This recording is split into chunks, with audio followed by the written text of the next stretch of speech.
So how often do you use cash these days? Probably a lot less than you used to, and that's because more payments are going digital. But it's not necessarily the banks that are leading the way, but instead big technology firms. Deirdre Bosa reports from the Money 2020 conference in Las Vegas.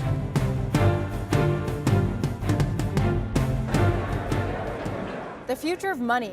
Big banks aren't leading the way, technology companies are. That's why some of the biggest speakers at this year's Money 2020 conference are from Apple, Amazon, and Facebook. Apple's vision of the future includes buying and selling things through the iPhone and sending money through iMessage. Amazon sees you ordering from restaurants using its app and paying with the information already stored in your account. This was all once the turf of traditional banks, but if technology companies have their way, that won't be the case for very long. Tech giants are increasingly moving further into payments, especially as banks lag behind in the development of technologies like cloud computing, artificial intelligence, and big data analytics. It's still early days for tech giants in financial services, but they're growing fast. And a big question, would they want to actually become banks and face the same regulations the banking industry does?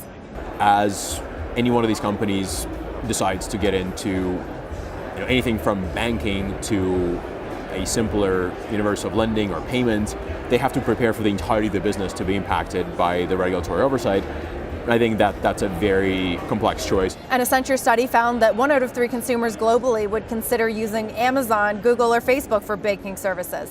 I think big tech represents an opportunity for the banking industry to partner and capitalize on a lot of the innovation that's available in the market that the banks may not have the ability to innovate around themselves. Yes, they will offer some banking services, but they don't have to be a bank to do that because you have regulations and the regulatory authorities, and the regulations are so strict, it's hard to be a bank. If you can become a trusted, it's around trust, right? If you can establish the trust with a consumer, and I think both of those have the brands and the depth and the history to actually establish that trust with consumers, and they don't compromise that trust, then absolutely they could become banks, because banks are all built on trust. Even as companies like Apple and Amazon push further into financial services, banks are relying on them more heavily for their expertise.